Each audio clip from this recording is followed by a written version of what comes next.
All right, I'm here with my my new friend, John Bovina. Is that how you pronounce your last name? I should ask Bivona. that. What? Bivona. Bivona. Bivona. Bivona. Yeah. Okay, and what? So you saw me from a distance, I guess, when I came and spoke at the church in Dyer, Indiana, at Faith. Is it Faith Church. Faith Church? Yeah. Yeah. Do you live in Chicago, or I know you work? Yes, I'm out in Northwest Indiana, but I'm 30 minutes from Chicago. Okay. We're right Northwest Indiana, stone's throw from Chicago. Okay, so why don't you tell us a bit about what you do, and then we're going to get into the whole COVID-19, and probably we'll just see where the wind blows in that conversation. Okay. But tell us what you do, your background, and what you do for a living. Sure. So I'm a Senior Biosafety Officer for the University of Chicago. So I've been there for 20 years with the Office of Research Safety. So I work for the University of Chicago, but I work out at Argonne National Lab. So there's a couple national labs in the United States, and one of them is here in the Chicagoland area. So I work at a high containment facility. It's called the Howard T. Ricketts Laboratory. So there's different biosafety levels. I don't want to get too much into the weeds, but 1 is the least hazardous and 4 is the most hazardous. So I work in a biosafety level 3 facility. So it's a high containment facility. We're a regional biocontainment laboratory. There's 12 in the United States, and we serve the Midwest. And we work with high consequence pathogens, like if you think about from years, biblical times, the plague, Yersinia pestis is technically the name. And then more recently is anthrax, right? Bacillus anthracis is the virus. So that's anthrax. So that was from 2001, if everybody remembers the anthrax letters. Yeah. But to give a little history, so pre 9/11, anybody could work with any pathogens at any time. Post 9/11, we became very regulated. So we went from 0 regulation to now we're probably a little bit hyper-regulated, but that's the world we live in. So not only are we working with high consequence pathogens like anthrax, plague, high path avian influenza, 1918 flu, that's been on the news a lot. So that's the Spanish flu. We work with that. And then more emerging infectious disease, which brings us to the SARS virus, the new SARS COVID-2, which is, causes the disease COVID-19. Yeah. So what we do is we're coming up with vaccines and therapies for a plethora of those pathogens. Okay. What I do, I'm a biosafety officer. So what I do is I train researchers. We kind of have the first part of training in this stuff is you got to do like a pathogen profile. Like, okay, so COVID-19, how is it transmitted? What's the infectious dose? What's the incubation period? So basically from the time that you're exposed to you start having signs and symptoms. Mm-hmm. What type of personal protective equipment will protect you while you do this type of research? So that's what I've been doing for probably about 16 years. And well, it's 20 years, but about 4 years ago, everybody remembers the Ebola outbreak. Right. So Ebola came, and there was, in the hospitals, there was a blood-borne pathogen standard. So basically that is nurses, clinicians, doctors, therapists, they all knew how to work safely around blood-borne pathogens, like bodily fluids, right? Mm-hmm.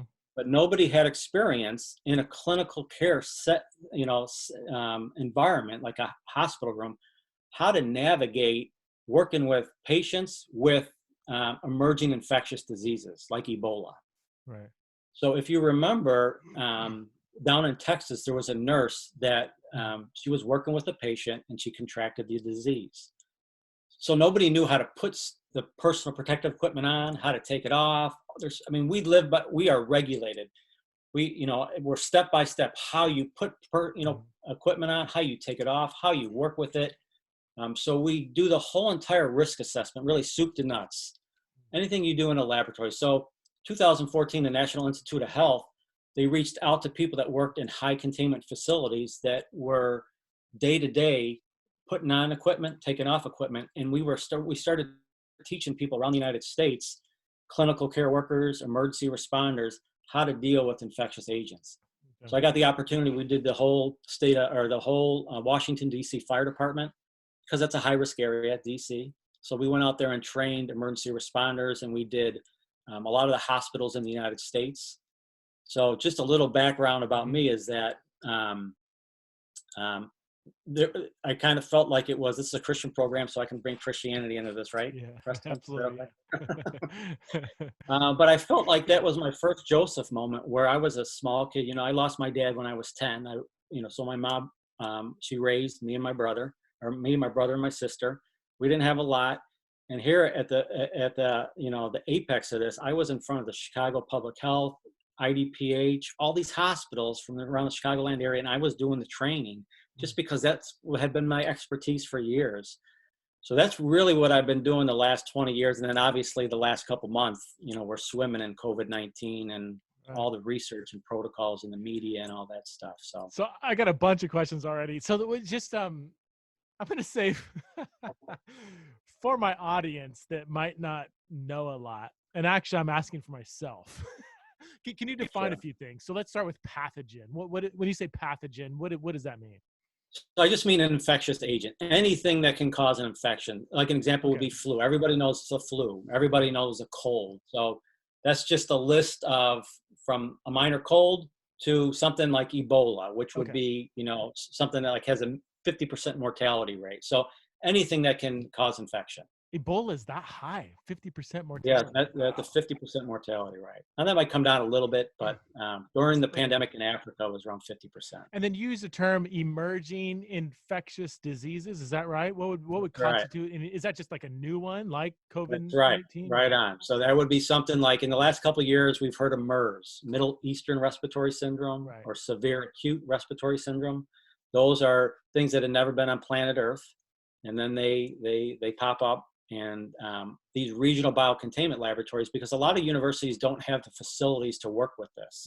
Because if it's not known, you need to start at the top level of safety, right? You don't start off in some, laboratory that doesn't have the best equipment and personal protective equipment. You want to start at the top, and that way you do your risk assessment. And then if you can move it to, other areas, you do that.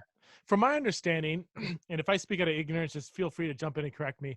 There's some kind of similarity between SARS, MERS, and COVID-19. Are they in the same family, or are they just all new, or what's the? No, that's so they're all coronaviruses. They're all coronaviruses. That's kind of a family of diseases, coronavirus.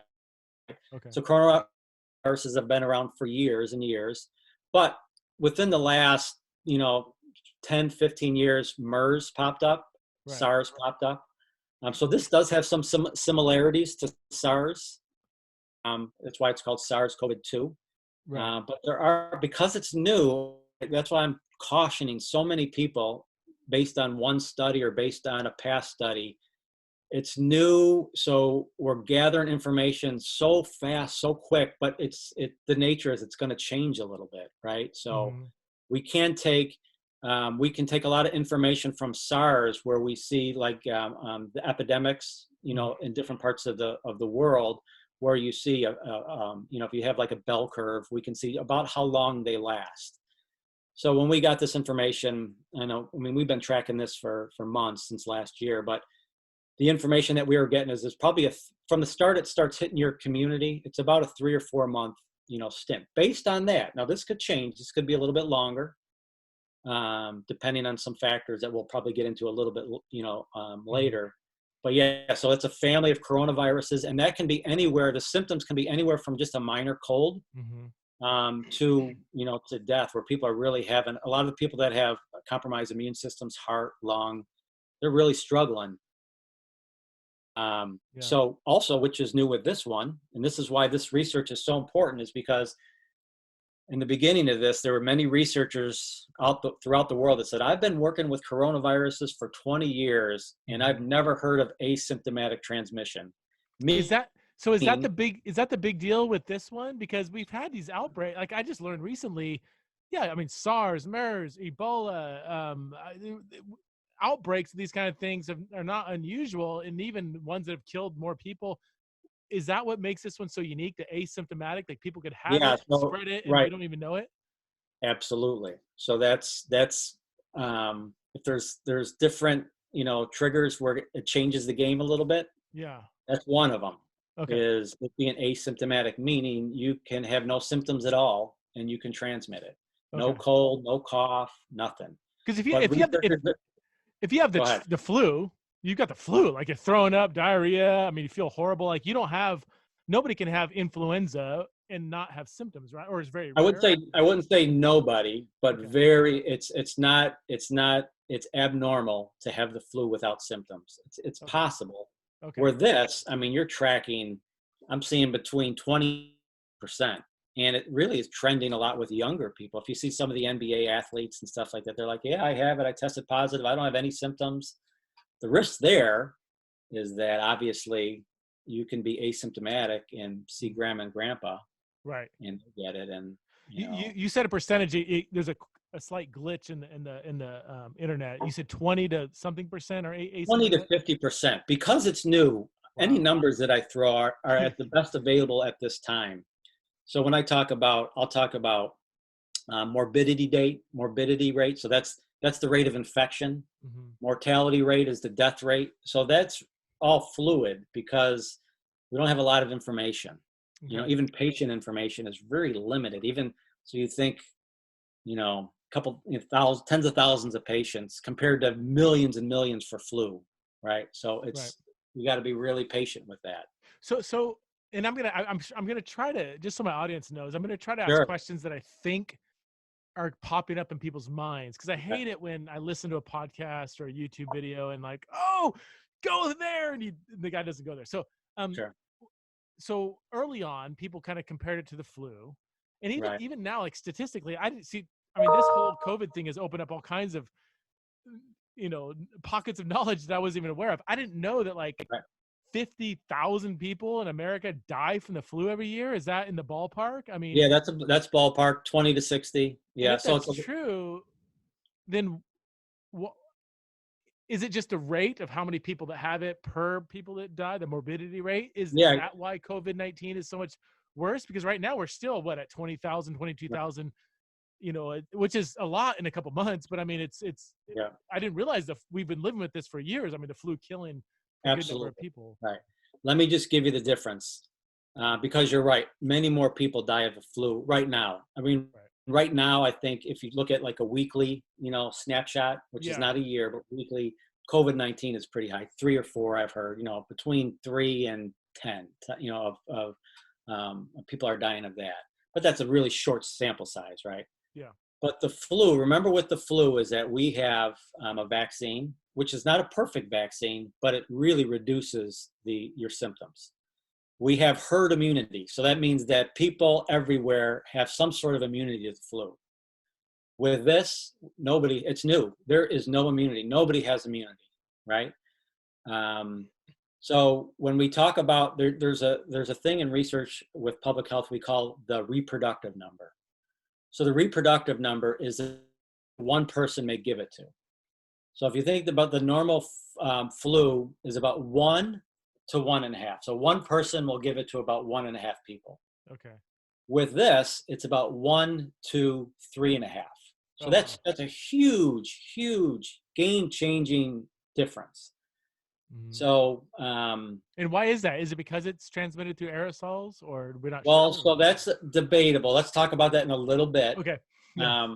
Because I want to explain that there's a big, people jump on that bandwagon. Okay. But the thinking now is because it has a low infectious dose. So everything is with pathogens, infectious disease. It depends on. There's a lot of it depends, right? Mm-hmm. So different pathogens have different infectious doses. So just an example, like anthrax, you need to be exposed to a lot of particles. We'll talk about that in a little bit. Okay. Where flu, it could be just a couple particles and you can get sick. With this, we don't know the infectious dose. There's been just because it's so new, even with SARS is pretty new, we don't know the infectious dose. The thinking is that it's really low because it's so stinking infectious, right? If we did not have, I know I'm pretty apolitical now. I used to be political in my younger days, but I'm very apolitical now. My loyalties, and you've helped me with this too, my loyalties are really to the kingdom of God. My allegiance now is to God's kingdom and God's word. All right. But I forgot where I was going with that. I'm celebrating that, by the way. No, I appreciate that. But with the infectious dose, that's much different. And talking about it got really political early on in regards to, the curve, flatten the curve. Basically. Preston, if we didn't do this, I go to regional biocontainment meetings every year. So these 12 facilities, you know, all around the United States, we meet once a year. We got canceled this year. We usually meet at Boston or Galveston. Those are the really big containment facilities. And we talk about it's not if a pandemic will happen, but it's when a pandemic. That's what my training is, right? That's what we do every year. And every year we say, when this happens, it will completely be unsustainable. Every part of life, it'll be unsustainable. Emergency rooms, healthcare. So once you go above that peak, it's absolute chaos. Now, if you look at New York is really the only place right now where we're starting to flatten the curve there now. But for a good 2 weeks, they were bringing in ships, you know, it's for the, you know, in the Atlantic, just, you know, where they were starting to treat patients there. The emergencies rooms, they were turning people away. They had, you know, when you go to a movie theater and it's packed inside, you have turnstiles, you know, you have those things outside. They had that. So that would have been the game changer of all game changers in the United States, is if we didn't do the social distancing stuff. So Chicago, I work with University of Chicago, which is one of the biggest medical centers in the United States, and we haven't been above the curve. But the city of Chicago has been done. I mean, politics aside, they did a pretty good job of telling people, kicking people out of parks. It's still hit, you know, in general, it hit the city, the African-American community. That's pretty public, you know, information, pretty hard, because they, for some reason, on the news, they were saying, even the mayor was saying that there was a myth going around that African-American people couldn't contract the disease. So you had all this misinformation, and it was starting to peak. And the city came out, and you couldn't go into parks, you couldn't go jogging at city parks, stuff like that. So we're really starting to flatten it. But that is something that would have been unsustainable everywhere. Okay.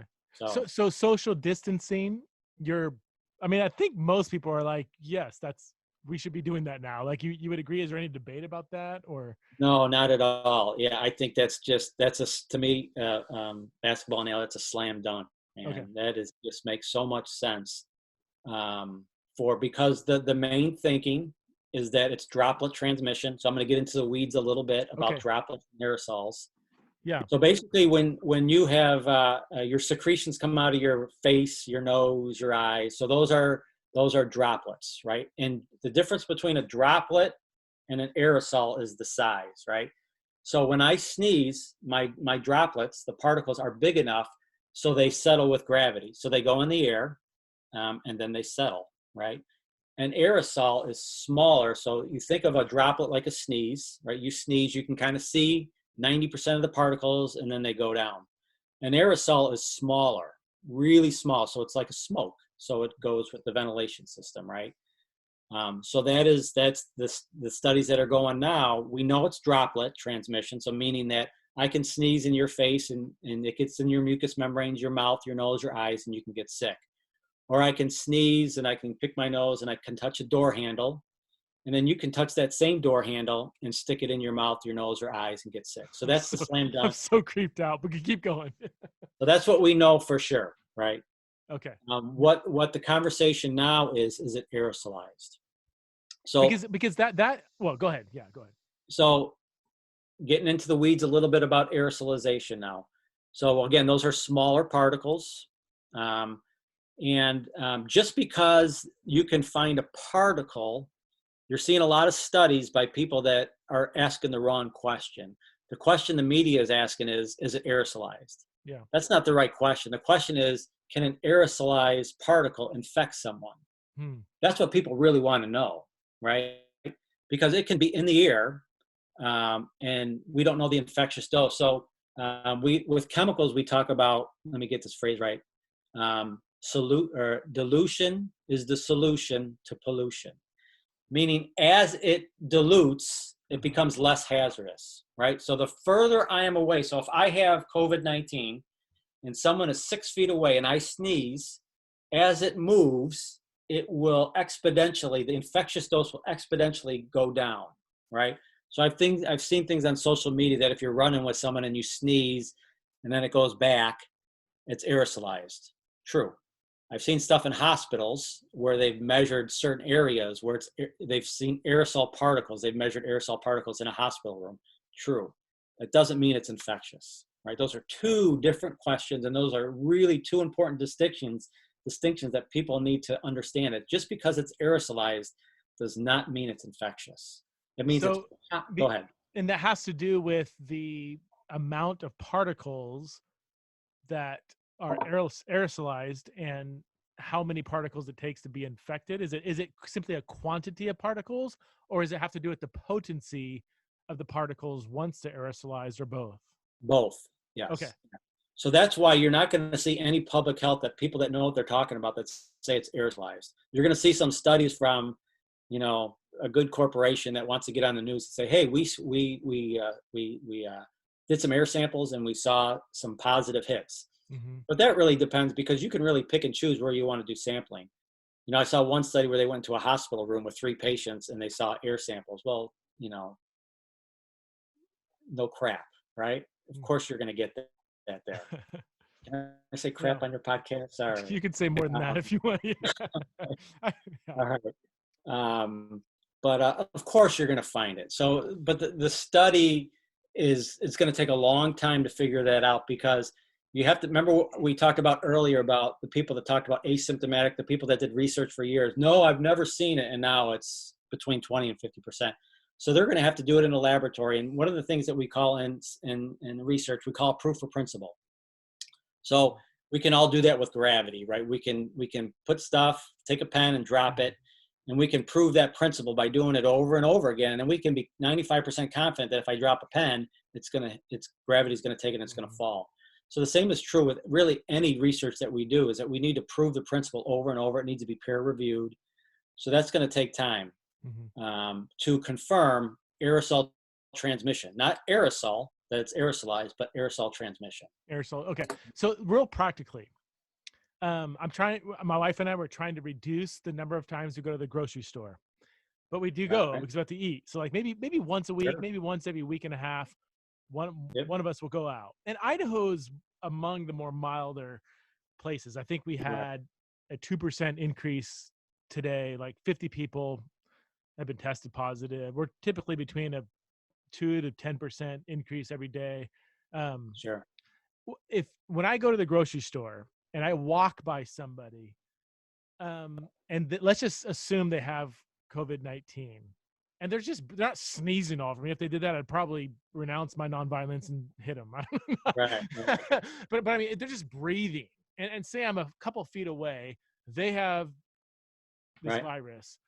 Should I hold my breath? Should I wear a mask going? Is washing my hands enough? Is there a really good chance I'm not going to get it, even if I breathe in a few of their particles? Or how would you, when you go to the store, what do you do? Yeah. So first, that's really low risk. So remember, we know for sure droplet transmission, which we talked about. So going to the grocery store, even going out in public, if you have a 6 feet, it's really, really low risk. Remember, we can never say zero. Right. You know, that we can't say zero for driving, right? Which, you know, is a much higher risk of driving and getting an accident. But when we go, me and my wife go grocery shopping, so we have to wear a mask in the Chicagoland area. Okay. So remember a mask. Let's get into the weeds a little bit now. So a mask is just it's not for your protection. You wear a mask to keep your secretions inside your mask, right? And it also protects the environment. So if you're sneezing or coughing, my droplets aren't going on the groceries, not going on door handles. It's being contained inside my mask.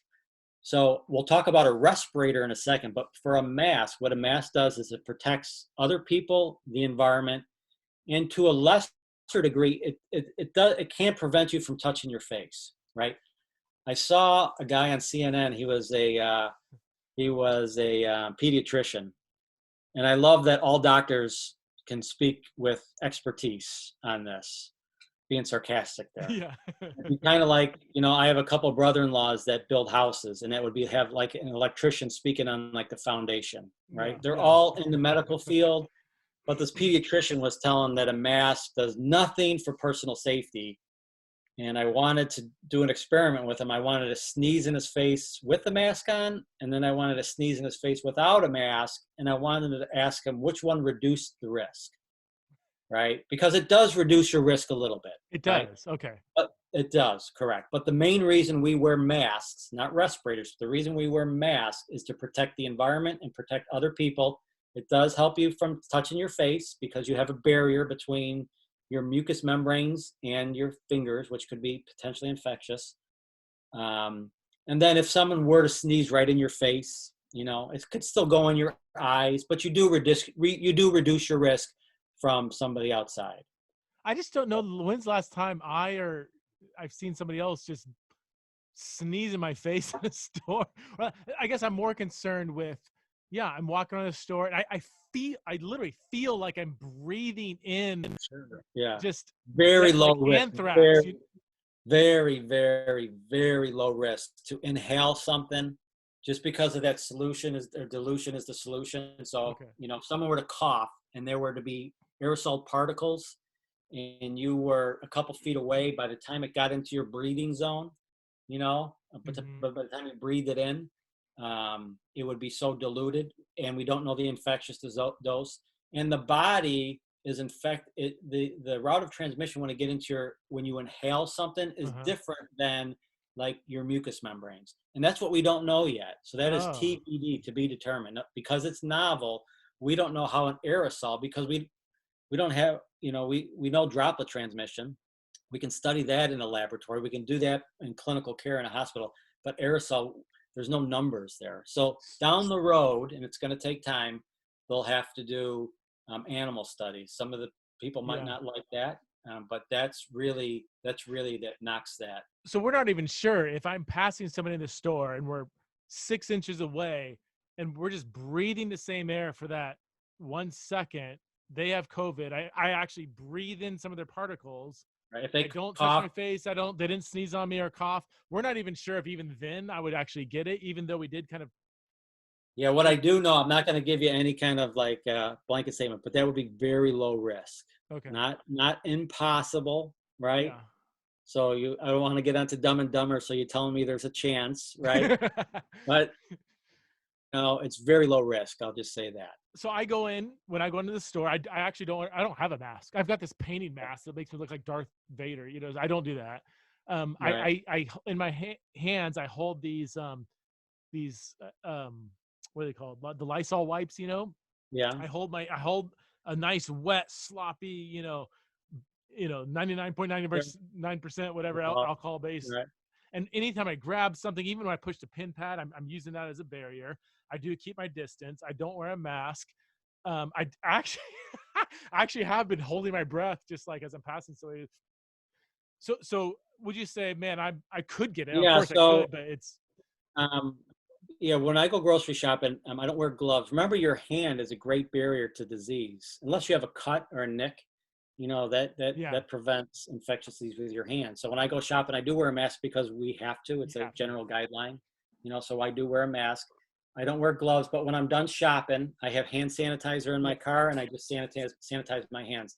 Remember, with hand hygiene, there's removal and disinfection, right? So when I sanitize my hands, I get it about 99% kill rate on my hand, but then 0.1%, it's still on my hand, right? So that's why washing your hands is the best thing. If you were to think about if you ever go to a beach and you had sand all over your body, you take a shower, that's removal. So you think if you had that on your hands and you run water over your hands, that will remove it. Disinfectant soap kills it.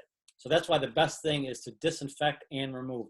Even if you were outside at a grocery store and you had no disinfectant and you had, no means to wash your hands, this, wiping your hand on your shirt or your pants removes. That is a method of removal. Think of a towel that removes stuff. The best is disinfection and removal. That's why washing hands is disinfection and the water is removal. Okay. So you think I'm doing pretty good with my. Would you wear a mask if it wasn't required? Probably to protect other people. I guess because I knew it was asymptomatic, meaning that I wouldn't know if I had it unless I was tested. Sometimes, and this would be tough, and it would be a personal decision, conscious thing. But I know there's a lot of scriptures that talk about, consider others better than yourselves, especially with elderly. So I just think that principle would drive me to do that. Okay. But for yourself, if you were worried about getting it yourself, Yeah, no, I wouldn't. Very low even risk. though it might, I mean, if you went in with rubber gloves, tons of Lysol, a mask, I mean, everything you're doing there is taking that percentage down, Right, right? I right. mean, And some people will email me, some of my friends will say, hey, this is what we're doing when we come in the house. And I'm like, I work with anthrax and I don't even take those procedures every day. So they're like, you don't? yeah, I'm like, no, so, yeah. but it's the fear that people don't know. That drives the fear, right, Preston, is that. One thing I've thought, I mean, right now, the percentage of confirmed cases against the mortality rate is what, 1 to 2%, 1%. Yeah, Um, it's probably right around 2. But remember, too, that the infection rate, the known cases is the tip of the iceberg, right? right. Maybe not the tip of the iceberg, but at least of there's about 50% unreported. Well, and that's my point. Like, if we actually knew all the people that actually have it, would the mortality rate be about the same as the seasonal flu? Could it be that So that's a good 0.1% or whatever question. it is? It's the only thing that I would say is a little bit different is this disease is crushing people that have compromised immune systems. Okay. So people that are elderly, this is the 18-month, 12-month out fear. Not fear that I have, but if there's no vaccine, no therapy, the Mhm. elderly, I don't want to get too much into that, but that's a really risk. Just Right. because, boy, but they go to the hospital. Once you're on a ventilator, your chance of surviving is Yeah. easily below 50% with compromised immune system. So that's the one thing that is just Yeah. crushing the elderly, right Yeah. now. I'm curious. I just thought about this the other day. I mean, we, like my family and I, we do things to boost our immune system. We take all kinds of stuff. Yeah. The older you get, is there something a 70, 80-year-old can do to really maybe get their immune system back to like a 40, 50-year-old? I mean, if they just bombard it with like, echinacea, silver, vitamin C, whatever, all Yeah. these things you do. I mean, do you know much about that or? No, but I do know there's the combination nature nurture, right? Sometimes some people are just born with fantastic immune systems. Yeah.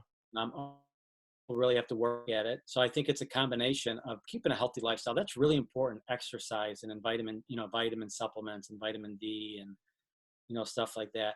But I think that really helps people that are in general in good shape. I think when you have compromise, heart and lung issues, um, Hmm. that you know that is in 18 months, 2 years. It's really going to be interesting to see what the mortality, the death rate will be. I don't know what it is, but Yeah. it could really take a toll. Yeah. Okay, so as you look forward to May, June, July, next fall, and I'm not actually asking Right. you to I make a know. prediction at all, but how do you view the near future? Yeah. Two No, that's months I'm out, 6 months out? Do you have any kind of hunches or where you would yeah. put your money if you had a gun to your head? Right. That's the most prominent question. Besides the aerosol question, this is the Yeah. question I get all the time. So I think it's gonna depend, right? We always say that in biosafety, it depends. So I think it's gonna depend where you live. I think it's going to depend how well. So that I think that'll be a big factor is where you live. Where in regards to how populated your area is. But I do. So I think, and this is just a projection, and this is really based on the experts, but just with my professional experience in it, and talking to a lot of virologists, all the different doctors, epidemiologists that I talk with at the University of Chicago. I I'm hoping in mid-May that some of the bigger cities will be able to do a slow rolling open up, right? Where they're could start opening up restaurants. They could start opening up. Uh, I don't know about. I think schools are going to be fall, right? I don't think there's going to be summer school. I think Right. restaurants may open up, but I think there's going to be flexibility where a lot of the researchers that I'm talking to, and these guys are the best of the best, think that this might be a seasonal virus. They do. That's what Yeah. they okay. So just like the flu. So now you have the flu seasonal, and now you have the coronavirus seasonal. Oh, wait, you're Uh, saying seasonal like every year it's gonna flare up in the wintertime? that, maybe not wintertime, but seasonal. Yeah. So that's Wow. very, very possible. Yeah. So I think states are going to hold on to that stay-at-home order where it's not a one and done, where there's going to be areas, especially in bigger cities. Boy, New York, they're not gonna wait long. They waited too long. They're not going to do that again. Right. So now if you're in Wyoming, Idaho, it's going to look a lot different there. Yeah. I'm really hoping that, I don't want to get into any politics. I don't mind talking about politics, but just about my apolitical stance. But I hope that the science drives it. I was thinking before I was talking to you, Preston, that this is not a political statement, but I don't want the president driving my theology, and I don't want the president driving the science. That's a good right? word. I don't want that happening. I want the experts that do this every day to do it, and I want states to have, I think that's constitutional that the states have it, but I'm hoping it's like that they have the freedom to do that. Yeah. Who should we be, like Deborah Birx, Anthony Fauci? Are they, do you say like, man, yeah, these are as good as they get. These guys are really. Oh, absolutely. And I've been hearing their names for years and years. And those guys are spot on. A lot of the conferences we do, that's our keynote speakers, people like that. Really? Probably not a lot of excitement for most, but when these guys come, like the heads of NIH, their National Institute of Allergy and Infectious Disease. Can we just dabble in the politics just to keep our audience? Sure, absolutely. I don't mind talking about it. No. What are your personal thoughts on how, in as much as you followed it, on how Trump has handled everything? Yeah. So I think he gets out of, there's some really good things that I like about the president, but he gets way over his skis on some of the science. I think he gets way over his skis when he talks about medications that will work or not work. It's just too early. It's just, I don't want him answering those questions, So I think in general, he was ahead of the curve for, I don't know why he wanted to shut down China. You have the one side of the spectrum that will say it was a fantastic move, and the other one will say, no, he's just, he's being racist and stuff like that. Right. But he made the right decision. I was telling people early on that they need to shut off all travel. This is way before the politics we're talking about, the politicians we're talking about, because I know once you start it, you can't stuff it back in the bag, man. You can't do that. So I think he's done some good things, but that's just who he is, right? He fights with everybody. Yeah. He's kind of incapable of not being overly confident in anything that comes out of his mouth. It's just kind of, that's just kind of his Enneagram. It is. And there's some good things about that, how many people are fed up with politicians saying one thing, so that part of that is refreshing, but when it comes to this stuff, boy, my biggest fear is that when he said he was going to open it up around Easter, I was like, oh my goodness.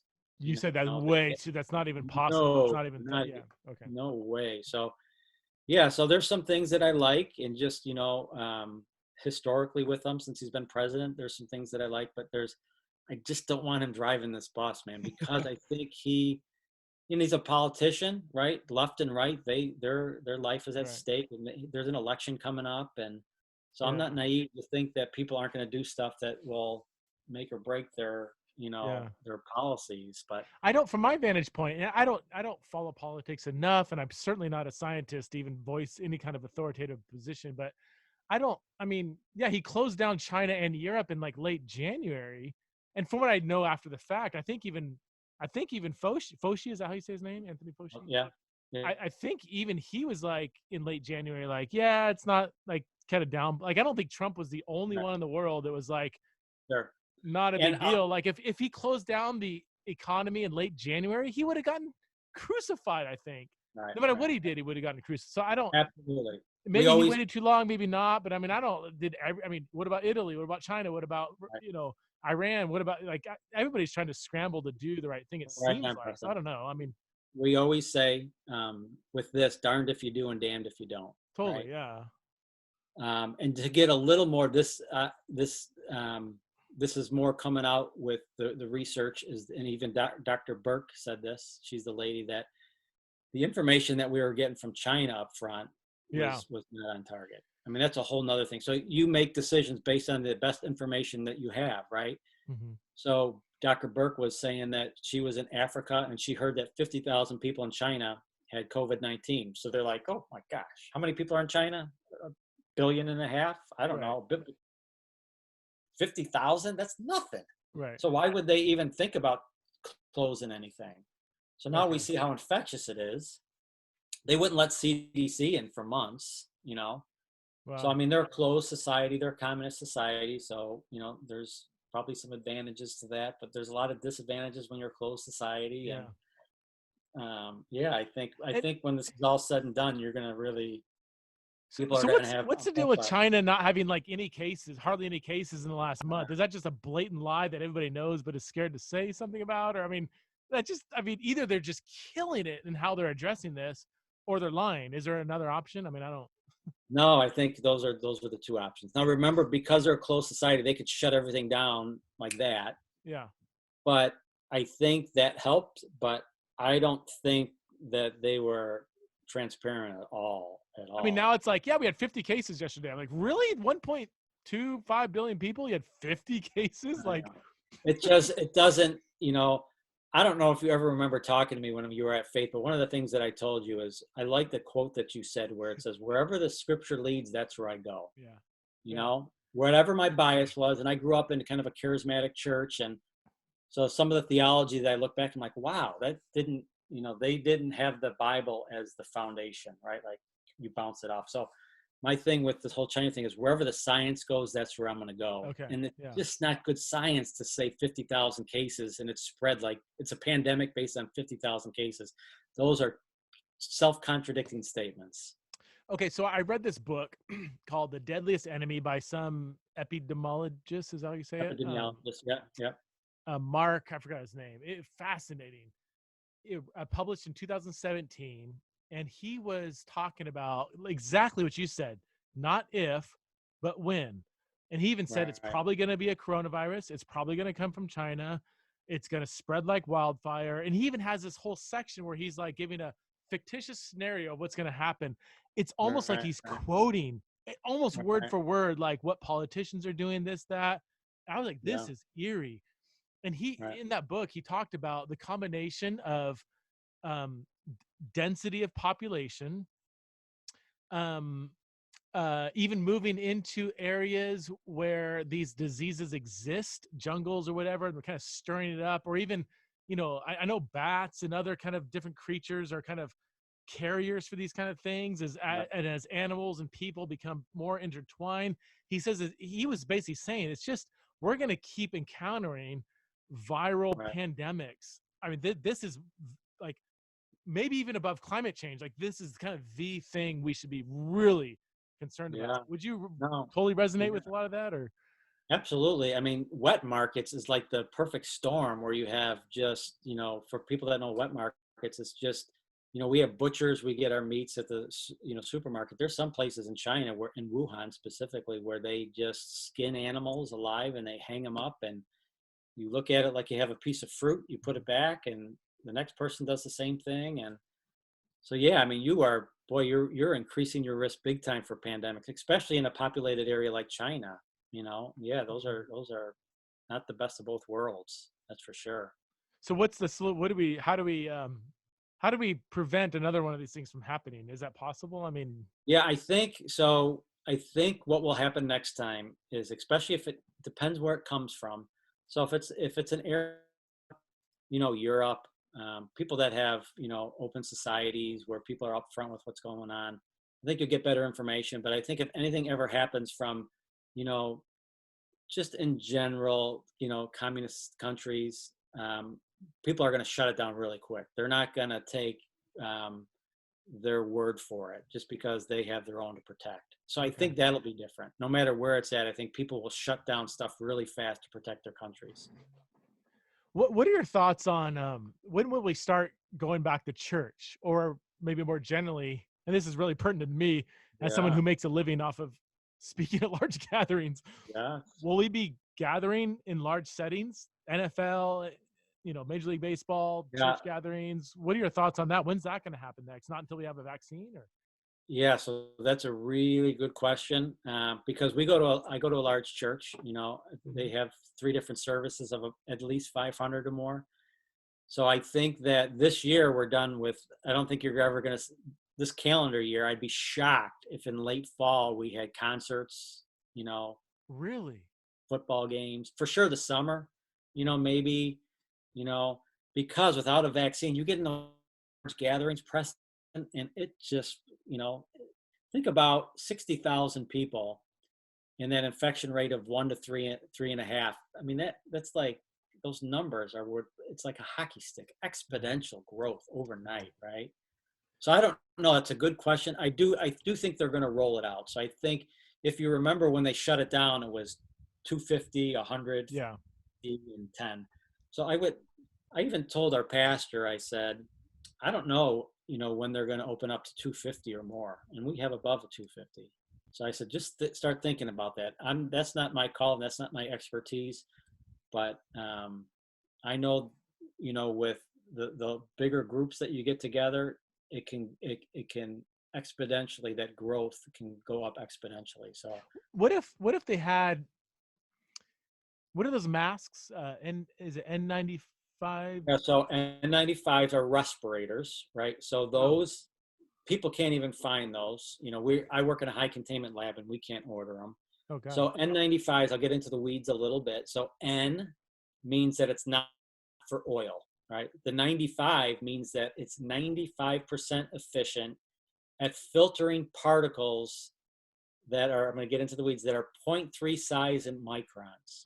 So I'll explain that a little bit. The most penetrating particle, I feel like this is good information. This is great. I love it. I love the this is specificity of it all. So I this don't understand it all, but this is great. no, but this is the stuff I train on every day. So the most penetrating particle is a particle that is 0.3 microns in size.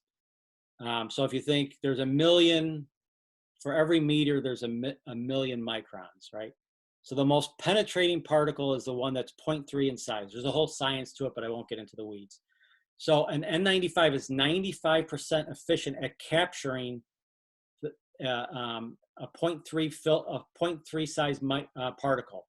So the efficiency, if the agent is, the particle is bigger than 0.3 or smaller than 0.3, your efficiency actually increases from 95 to higher. Okay. So we've all heard of HEPA filters, high efficiency particulate air. We have them in the house. Those are 99.97% efficient at capturing 0.3 microns particles. Mm-hmm. And then if your dust is bigger, particles bigger or smaller, your efficiency is greater than that 99.97%. Mm-hmm. So that's what an N95 is. That's for respirators. So an N95 respirators, that's really, really important that clinical care workers use those, because those are not only for droplets, but those are for aerosols. Okay. The reason it's really important for hospitals is because they do procedures that they aerosolize people's secretions. So when they intubate people, you know, their holes in skin, and then their secretions are aerosolized. They're like a gas that comes out. So that's why it's so important for those guys to have the proper personal protective equipment, and not for me going to, you know, Walmart to wear an N95 where these hospital care workers can't find them. So that's a little different between a mask and a respirator. This is maybe a different kind of question, but why aren't we just mass producing these N95 things? How come we're not opening up companies everywhere? I mean, people make a killing off of being, Yeah. you would just think the market would be flooded with people Right. making these things. Is it that Yeah. hard to make them, or what's the? Yeah, so there's a lot of regulation. So respirators are governed by NIEHS, the National Institute of Occupational and Safety Health. So they oversee respirators manufacture. So you can't just open up your, you know, outlet mall and start building respirators, because when you wear a respirator, you have to have medical clearance to wear them, and you have to be like tested to wear them to make sure that they fit, you know, efficiently, so you're not breathing in particles. So there's a lot to respirators. So I know 3M has been in the news a lot. North, there's only a handful of companies that make respirators, because the supply or the demand has never been, you know, so high where it is now. So they're playing catch up, and it's worldwide, press, and every worldwide hospital, clinics, they're wearing this. These respirators are designed and manufactured for one-time use, and then you throw it away. Oh. That's it. So one time and to throw it away. Well, now hospitals are at a stance where it says, okay, now I have a decision to make as administration. I'm going to have them throw it. I have, just throwing around numbers, I have 100 respirators and I have 3 nurses. Those are going to last me 10 days. I can't get any, you know. A lot of them are made in China or other places. I can't get any. So now I have to make a decision for my clinical care workers and say, no respirator, or you have to reuse the respirator. So this is I don't know if you get asbestos commercials over in Idaho, but it says, were you exposed to asbestos 30 years ago when you're at school, and you could sue. So this is going to come in the next 5 years because clinical care workers are being asked to do something to wear respirators over and over again. So the N95, there are other respirators that you can reuse, but N95s are designed for one-time use. What if somebody created the N90 mask? It's not N95. It's an off-brand. So there are, there are different respirators. So they're called N100 or P100s. So they're 100% efficient, but those are still one-time use. If you've ever seen like a half-face respirator, so they kind of go over half your face, or a full face, they have cartridges. They're called P100 cartridges. So they're Hepa cartridges. And those are for repeat use over and over and over again. I have told so many people, so many hospitals, if you order them now, when something happens, they're a little more expensive. So N95s, you can buy 20 for $20. You know, you could buy 20 for $20. Now they're on eBay. I saw them for like 20 for $5,000. People trying to, which is just crazy. All right, I gotta stay focused here. Capitalist, man. We'll do anything to make a buck. So, but I've been telling hospitals, get these N95s. So when someone comes on, you spend $100 on a respirator and they have it for the rest of their life, for the rest of their career there. They can, have it. But again, people don't make financial decisions short term. Right? So here's a fictitious scenario. What if by August, we've got tons of N95 masks available? Like there's if you want one, you can get one. Right. And say I'm going to put on a conference, and let's just say any kind of gathering over 200 people, it's required that everybody wears one of these masks. Maybe even they're required to wear rubber gloves. They've got a mask on. They have to sit 6 feet apart. Whatever. Like, could we? If the products were available, is it theoretically possible that we could get back into larger gatherings, but take some of these precautions to coddle? Some of the precautions you mentioned, yes. Respirators, so you can't have facial hair. So if you have a beard, you can't wear them. You got to be fit tested you got to go to a clinic or someone like me who's a biosafety officer that tests you to wear them. So it would I don't know if we could sustain that. We could do the 6 feet, the mask thing, that would make sense. And that would really reduce the risk of large gatherings. But when I say large gatherings, you could reduce the risk of, place of 250 where you sit every 6 chairs or you fill up every 6 chairs. So that might be, that could be. So I'm just throwing out scenarios. You know how they throw out models? They show the worst case and best case. So that could be a model that we live with for the next couple of years about social distancing on and off, depending on where you live. A room that holds 500, we say we're only going to let 100 in. So I mean, just to get really personal and practical, a big thing that we do through our ministry is doing, gatherings where we talk about sexuality, gender, anywhere from 150 to 350 people. And one thing that we've just literally today tossed around is, what if we actually said we're going to cap these at 100 people in a room that holds 500 people, and just do maybe 2 in a row, like day 1, day 2. Ton more work on my part, but could something like that be feasible? That will be. Yes, but it'll be driven by public health, because public health, they're going to make the rules. They're going to say yes or no. So if they say something like that, like you have to have someone can sit unless, if married couples can go in or some families can sit together. But if you're not family, it's every 6 chairs or something like that. Possible, Yeah. Wow. So you think, though, I mean, just in general, church gatherings, large gatherings in 2020 I told my pastor, just think that through. It might not happen, But I think preparation is a good big biblical principle, right? Just to think things through, say, hey, where are we at and stuff like that. Okay, now what about the second wave? So here's from a naive perspective. I think, okay, let's say we flatten the curve, we reduce the number. There's fewer and fewer people getting it, but people still have it. Once you start opening things up, it's just gonna, from my vantage point, it just seems like it's gonna start growing again. So like it seems like this whole idea of a second wave of cases is inevitable if we open up society to any extent. Yeah, Is that? I think as it is now, yes. So there's so much money that's being flooded into infectious disease research now. I work with a guy by the name of he's a doctor from Ghana, Dr. Oseosu, and he's a Christian. And he told me, he goes, if you think about it, disease is really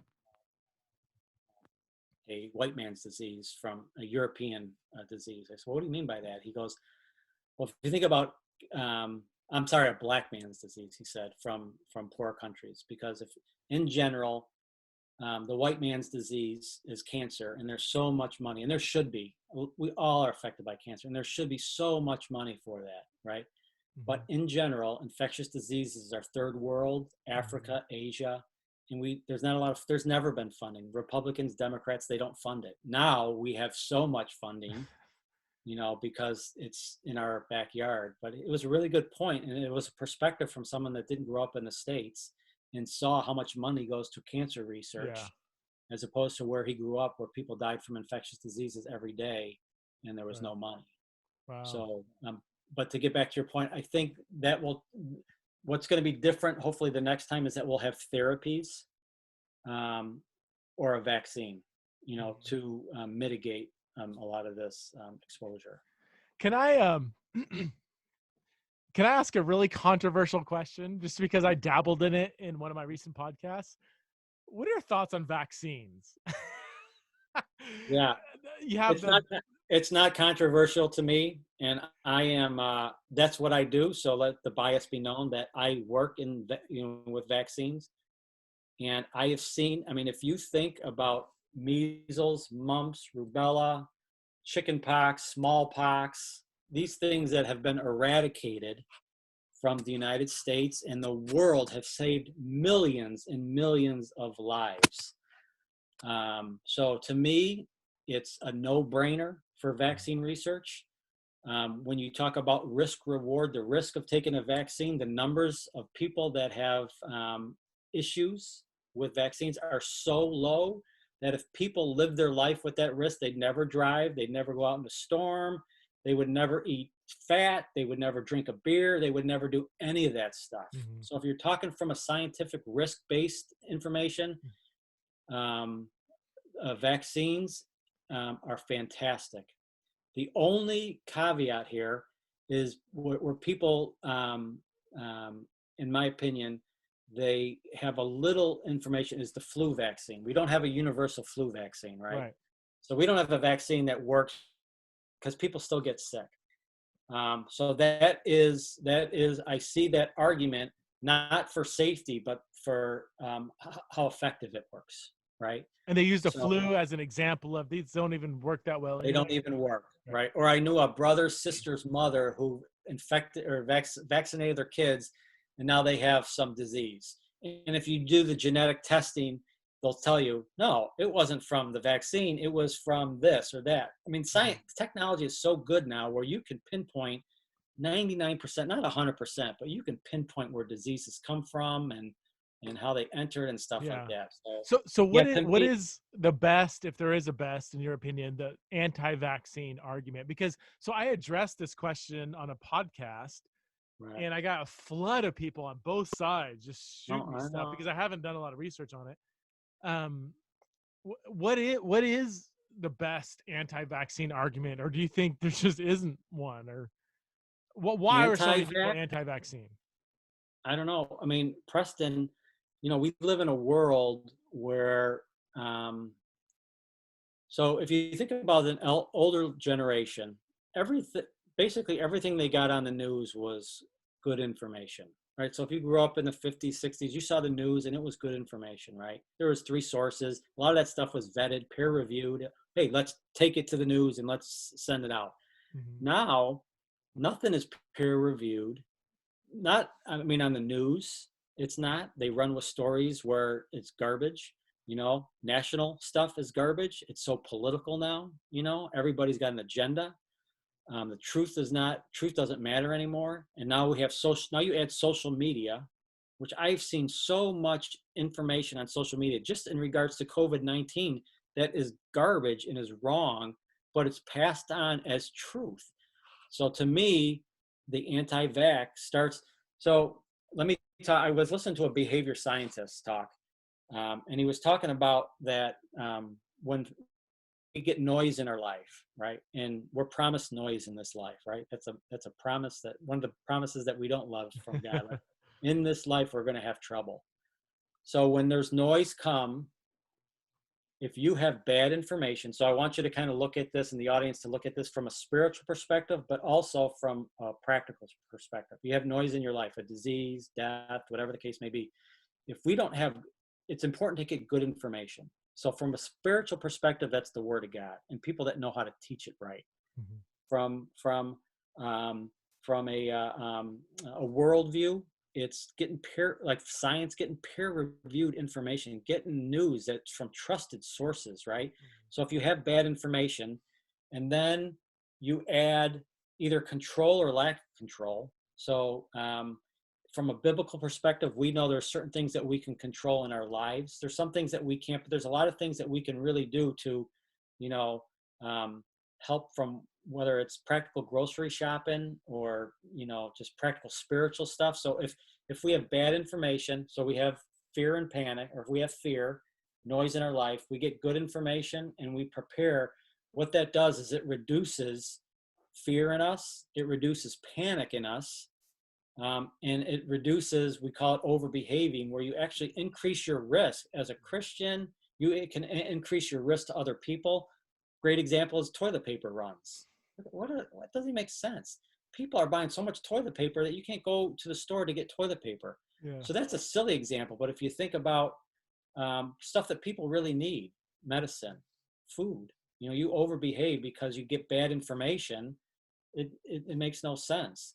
So I really think an anti-vax stuff, or anything that is just, whether it's from a biblical, worldview, or scientific, you got to get good information. It's so important to get, trusted information. And I just think, I don't know if we'll ever get back to getting good information, just because it's so political now. So what are the claims though? Like, what are they? I haven't done a lot of research into it. I just think, just the aerosol we talked about, it's aerosolized, not even talking about the transmission. I've seen stuff about masks. Are you talking about the vaccine or the anti-vaccine? The people, why do you see people? Yeah.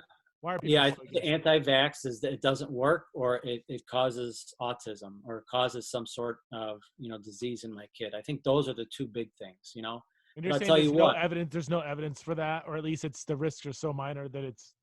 Yeah, I'm not ever going to say that if you do 1 million vaccines that there might be some issue with one, right? But that's with anything. That's with eating pizza. Right? You could eat pizza and die because of something that was food poisoning, right? So when people start making that risk to be much bigger than it is compared to what it does, there's some memes out there that we do in the pro-vaccine, where you have someone from Africa looking really crazy at Willy Wonka and saying, so let me get this straight. You guys don't believe in vaccines, but,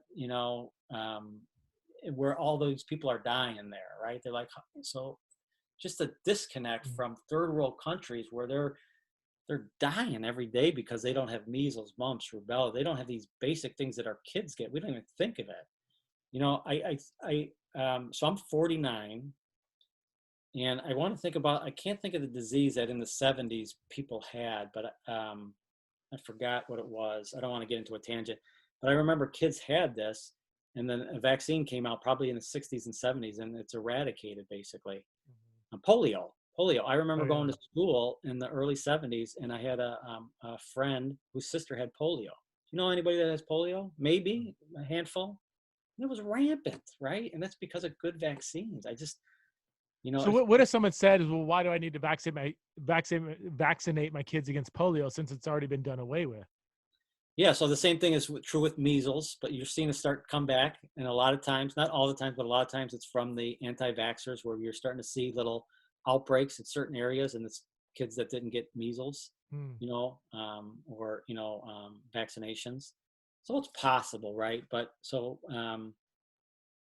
I just think that the information, to me, it's a slam dunk, and I'm not talking 100, a Yeah. million out of a million, right? But if they rate that with all the other risks that they take every day, it's Hmm. just the risk reward to me is just because I've seen it work, right? You go to conferences and you see rates that are thousands in countries, and then you see vaccines come in the countries, and then it's zero or it's one Hmm. or two or one.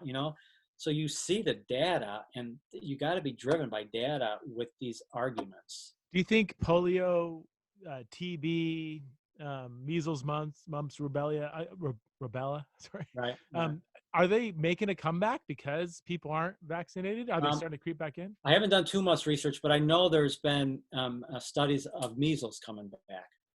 Okay. Not large. 'Cause measles is airborne, right? That's one we do know that's transmitted droplets and airborne, right? Oh wow. So Yeah. remember about vaccines too. I had my brother-in-law. He was not anti-vax, but he didn't get the flu. He didn't get the flu vaccine. And I said, Jeff, and he's a Christian. And I said, sometimes it's not about you. Sometimes it's about the other people, right? Mhm. So you might not think it's effective. You might get the flu. You don't get the vaccine. You get the flu a little bit stronger than you normally would. Now you go see grandma and grandpa Mhm. and you give it to them.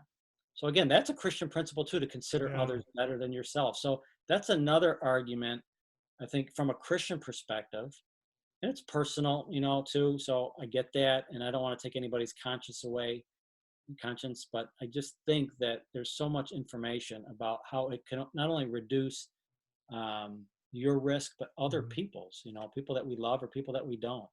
Yeah.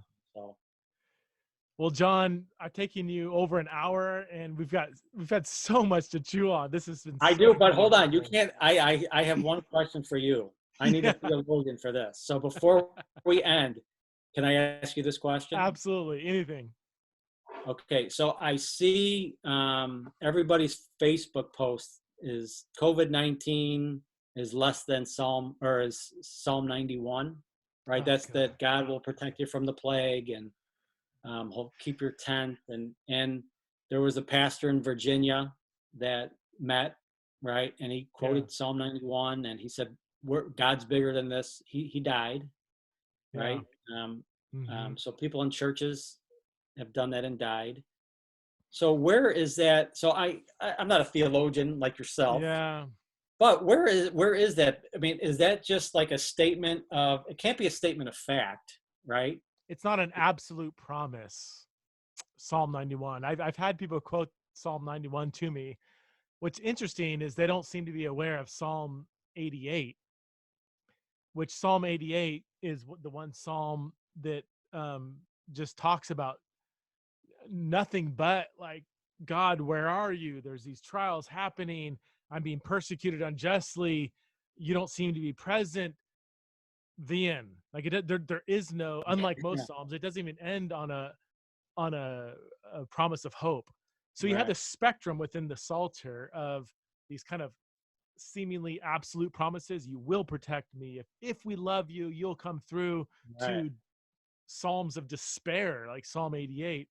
And I just feel like we should never take one psalm, take it out of the bookshelf and apply it to this one situation as if the author of Psalm 91 wrote it to speak directly to COVID-19 in the year Yeah, 2020. So I think it's I mean, if you read, my wife had somebody talk to her about that psalm, and she came to me really troubled. She's like, like, I'm disturbed by this psalm. Are you saying like, if I love God, then I won't get this disease, and if I get this disease, it means I right, don't love God, which is a right, clear right, implication if you take the right. psalm and apply it. That's just insane. Like, can you Yeah, imagine how distorted of a view of God you're promoting if you map that psalm directly on our situation? So I think we should take the Psalter as a whole, as this variegated perspective on the trials and blessings of life. And I'm just nervous about taking one psalm, one verse, and applying it to Right. this situation. Right. I mean, it would interrupt my faith if I Yeah. thought Psalm 91 was designed to be directly applied to this position, especially if my daughter got COVID-19. Yeah. Now Right. the logical implication is she doesn't love God. She is an enemy of God, because that's clearly what this says, that Psalm 91 Yeah. says. The That's good. diseases fall on the enemies. Now I confess, I don't know, how do we apply Psalm 91? I'm not quite sure. There's a specific Yeah. historical context I haven't looked into. Right. All I know is it's theologically irresponsible to take this psalm and just post it on Yeah. Facebook and say, Right. here's the Christian psalm for COVID-19. So Yeah. as passionate as you are about vaccines, I am about misapplying. No, I appreciate that. No, and I do want to, I want to say this too before we wrap up. I just want to charge the church, to whoever's listening, and as an image bearer, and we believe that our allegiance is with Christ, is that when we have the Word of God, that's the foundation, and the church should continue to engage, right? And not to be fearful, but to have love, power, and a sound mind. And also, we're going to need to learn to adapt, man. Yeah. There's a lot of churches that they can't think outside their church building. Mm-hmm. So I think this is the perfect opportunity to look at everybody's ministry and say, hey, we need to adapt, and we need to do something different. I think most thoughtful Christian leaders will say, church isn't a building. It's not a large gathering. It's not a church service. It's not a sermon.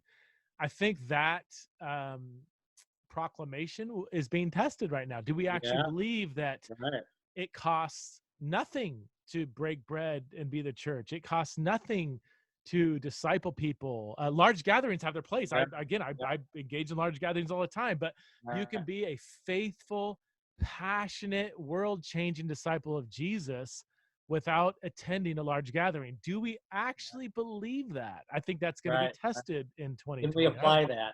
Right. I'm excited about the test, man. I think it's going to be, I've been having a lot of conversations about church leaders about this. Like, what does church look like in a post-COVID-19 world? And it's going to be interesting, but I think throughout church history, we've had these kind of, and I'll just say it. We have these kind of cleansing moments or worldwide trials that prod us to kind of reimagine what it means to be a Christian. I think we're in that moment now, and I think we, it's tragic. The economic fallout is tragic.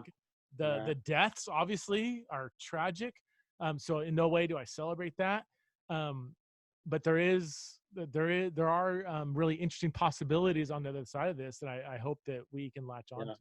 Yeah, I think it should be a net gain for the church, after all this is said and done. Yeah. And the gates of hell won't prevail. Like ultimately, I guess we should end on a message of hope. Like, the gospel is so much more powerful, and God's so much bigger than, pandemics, even, viral outbreaks. And, right on. Well, thanks, John. Thank you so much. And I'm excited to release this podcast. I'll probably release it next Monday. So okay. Thanks for taking time to speak into this. No worries. I appreciate it. Nice meeting you too. Yeah, again. You too. All right, take care.